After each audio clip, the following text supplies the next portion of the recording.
আসসালামু আলাইকুম। আমন্ত্রণ সবাইকে সিলেট স্টুডিও থেকে চ্যানেল এস সিলেট নিউজে। সঙ্গে আছি আমি রোহেনা সুলতানা। শুরুতেই জানিয়ে দিচ্ছি শিরোনাম। সিলেটে শহীদ পরিবারের সদস্যদের হাতে আর্থিক অনুদানের চেক বিতরণ করেছেন সমন্বয়ক সার্জিস আলম। সিলেটের কানাইঘাটে চাঞ্চল্যকর মুনতাহা হত্যাকাণ্ডে মহিলাসহ 4 জন আটক। জাতীয় বিপ্লব ও সংহতি দিবস উপলক্ষে আলোচনা সভা ও বর্ণাঢ্য র্যালি করেছে মৌলভীবাজার জেলা বিএনপি। নিউ ক্যাসেল বাংলাদেশি অ্যাসোসিয়েশনের উদ্যোগে ফেনীর 2 শতাধিক বন্যা দুর্গত পরিবারের মধ্যে 10 লক্ষাধিক টাকা বিতরণ। এবং বিশ্বনাথে ফ্যাসিবাদ ও ব্যর্থ রাষ্ট্রের বিপরীতে রাষ্ট্র সংস্কার প্রেক্ষিত বাংলাদেশ শীর্ষক সেমিনার। শুনছিলেন শিরোনাম, এবারে বিস্তারিত।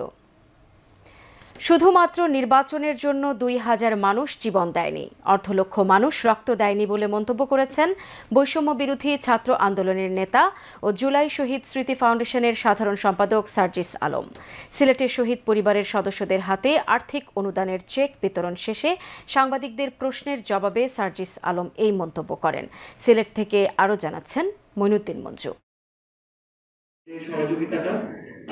সিলেট বিভাগে বৈষম্য বিরোধী আন্দোলনে নিহত 18 জনের পরিবারের সদস্যদের হাতে শনিবার দুপুরে 5 লাখ টাকা করে অনুদানের চেক তুলে দেওয়া হয়। সিলেটের জেলা প্রশাসকের কার্যালয়ে বৈষম্য বিরোধী ছাত্র আন্দোলনের নেতা ও জুলাই শহীদ স্মৃতি ফাউন্ডেশনের সাধারণ সম্পাদক সার্জিস আলম এবং জুলাই স্মৃতি ফাউন্ডেশনের প্রধান নির্বাহী কর্মকর্তা মীর মাহবুবুর রহমান স্নিগ্ধের উপস্থিতিতে আনুষ্ঠানিকভাবে এই চেক তুলে দেওয়া হয়। পরে সাংবাদিকদের প্রশ্নের জবাবে সার্জিস আলম বলেন, শুধুমাত্র নির্বাচনের জন্য 2000 মানুষ জীবন দেয়নি, অর্ধলক্ষ মানুষও রক্ত দেয়নি।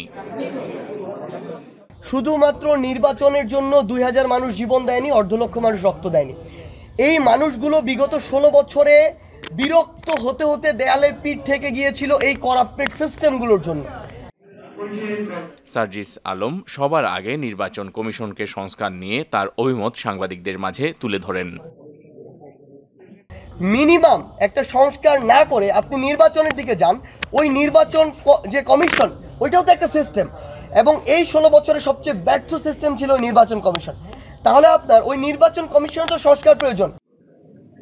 আইন শৃঙ্খলা রক্ষাকারী বাহিনীকে একটা সিস্টেমের মধ্যে আনার পাশাপাশি বিচার ব্যবস্থার সংস্কার প্রয়োজন বলেও অভিমত ব্যক্ত করেন সার্জিস আলম।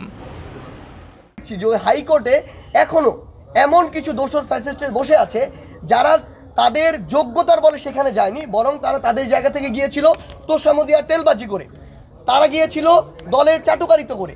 তো তাদেরকে ওই জায়গাগুলো থেকে অপসারণ হওয়া প্রয়োজন।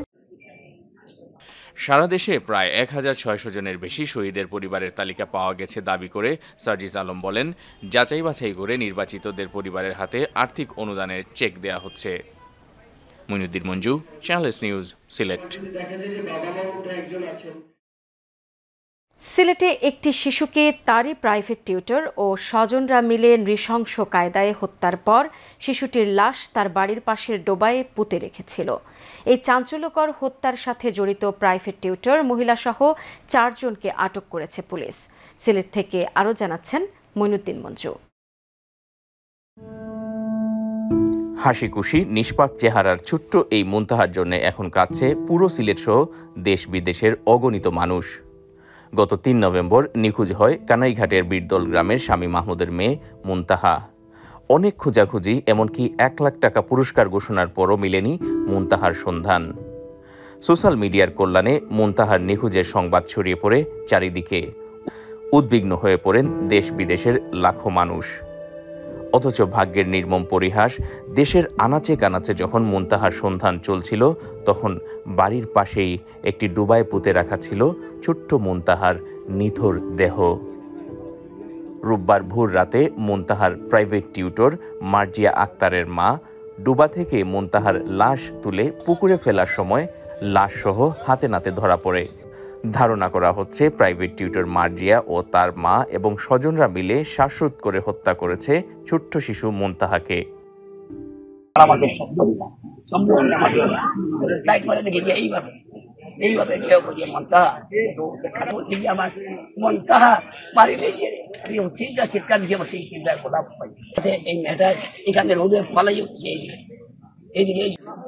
শিশু মুনতাহার এমন মৃত্যুতে শোকে মুহ্যমান হয়ে পড়েন তার বাবা মা ও স্বজনরা।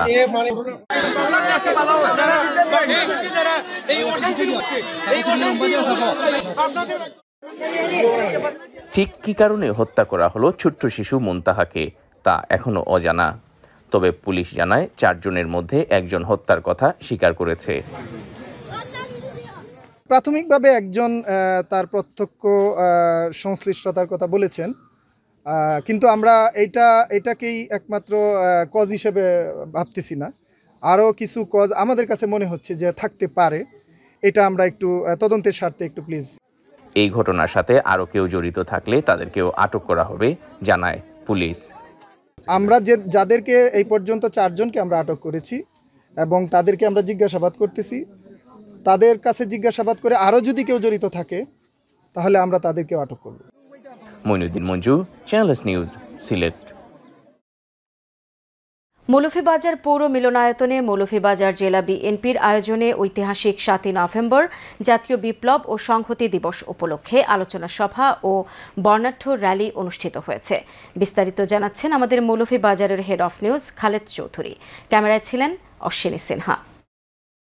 মৌলভীবাজারের পৌর মিলনায়তনে মৌলভীবাজার জেলা বিএনপির আয়োজনে ঐতিহাসিক 7 নভেম্বর জাতীয় বিপ্লব ও সংহতি দিবস উপলক্ষে আলোচনা সভা ও বর্ণাঢ্য র্যালি অনুষ্ঠিত হয়েছে। উক্ত আলোচনা সভায় মৌলভীবাজার জেলা বিএনপির সদস্য মোহাম্মদ ফখরুল ইসলাম ও মহিতুর রহমান হেলালের যৌথ পরিচালনায় সভাপতিত্ব করেন মৌলভীবাজার জেলা বিএনপির আহ্বায়ক ফয়জুল করিম ময়ূন। প্রধান অতিথি হিসেবে উপস্থিত ছিলেন মৌলভীবাজার জেলা বিএনপির আহ্বায়ক কমিটির প্রথম সদস্য ও সাবেক এমপি এম নাসের রহমান। এছাড়াও উপস্থিত ছিলেন মৌলভীবাজার জেলা বিএনপির প্রথম সহসভাপতি ওয়ালি সিদ্দিকী, জেলা বিএনপির আহ্বায়ক কমিটির সদস্য Muazzam Hossain Matuk, BP Mizanur Rahman Mizan, Ashik Musharraf, doctor Abdul Matin Chowdhury, advocate Mamunur Rashid, M A. Mukit, Musharraf Hossain Badshah, Matin box, স্বাগত কিশোর দাস চৌধুরী, বক্সি মিসবাউর রহমান সহ মৌলভীবাজার জেলা বিএনপির বিভিন্ন অঙ্গ সংগঠনের নেতা ও কর্মীরা। প্রধান অতিথি ও অন্যান্য অতিথিরা দিবসটির তাৎপর্য তুলে ধরে বক্তব্য রাখেন।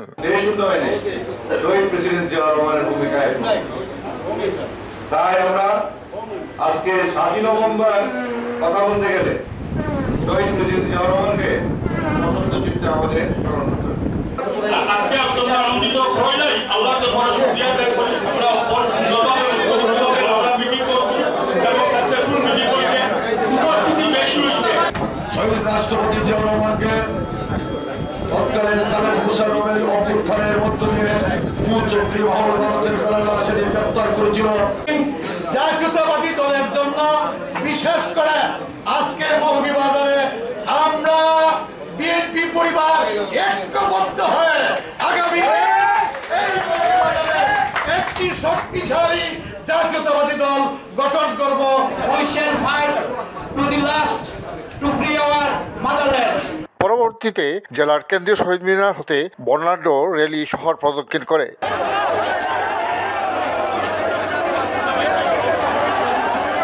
Khaled Chowdhury, channel news, Moulvibazar.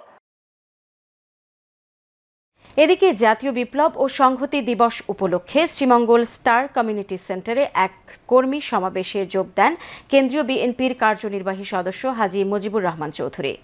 এ সময় তিনি বলেন, শীঘ্রই শ্রীমঙ্গলে বিশাল গণসমাবেশ আয়োজন করা হবে। একই সাথে শ্রীমঙ্গল শহরে জেলা বিএনপির আহ্বায়ক কমিটির সদস্য মহসিন মিয়া মথুর নেতৃত্বে জাতীয় বিপ্লব ও সংহতি দিবস উপলক্ষে বের হয় বিশাল শোভাযাত্রা। শোভাযাত্রাটি শহরের বিভিন্ন সড়ক প্রদক্ষিণ করে শ্রীমঙ্গল চৌমুহনীতে এসে শেষ হয়। যারা টাকার অভাবে ছেলেদের খতনা করাতে পারছেন না, তাদের সাহায্য করতে চেতনা সমাজ কল্যাণ সংস্থা যুক্তরাজ্যের অর্থায়নে এবং জুলকারনাইন ফাউন্ডেশনের সহযোগিতায় চেতনা যুব পরিষদের উদ্যোগে ফ্রি খতনা কর্মসূচি সম্পন্ন হয়েছে। সিলেট নগরীর আম্বরখানায় চেতনা যুব পরিষদের সহসভাপতি আব্দুল হাসিবের সভাপতিত্বে ও সাধারণ সম্পাদক H.M. কাউসার আহমেদের পরিচালনায় অনুষ্ঠানে প্রধান অতিথির বক্তব্য রাখেন জেলা সমাজসেবা কার্যালয়ের উপপরিচালক মোহাম্মদ আব্দুল রফিক।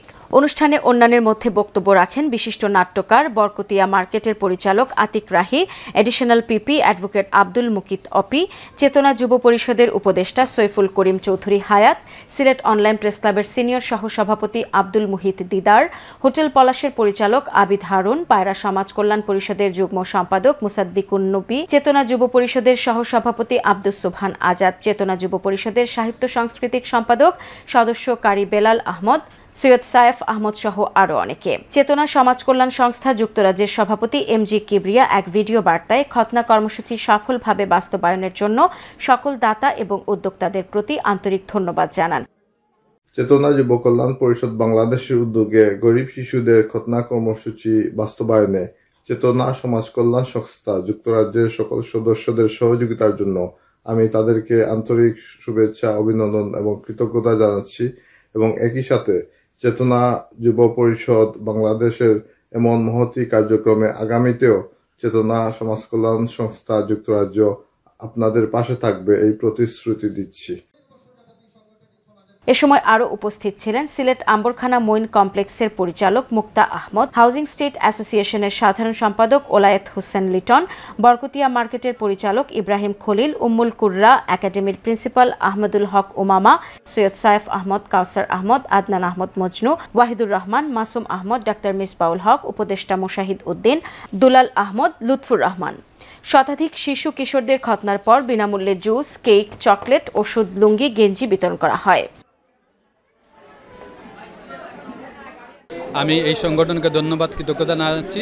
আমি আশা করছি সমাজে এইভাবে আরও যে সংগঠন আছে সেগুলা সমাজের পিছিয়ে পড়া মানুষের জীবন উন্নয়নে এগিয়ে আসবে এই আশাবাদ ব্যক্ত করতে।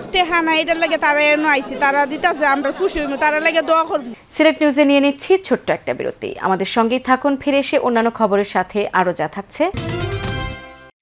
নিউ ক্যাসেল বাংলাদেশি অ্যাসোসিয়েশনের উদ্যোগে ফেনীর 2 শতাধিক বন্যা দুর্গত পরিবারের মধ্যে 10 লক্ষাধিক টাকা বিতরণ এবং বিশ্বনাথে ফ্যাসিবাদ ও ব্যর্থ রাষ্ট্রের বিপরীতে রাষ্ট্র সংস্কার প্রেক্ষিত বাংলাদেশ শীর্ষক সেমিনার।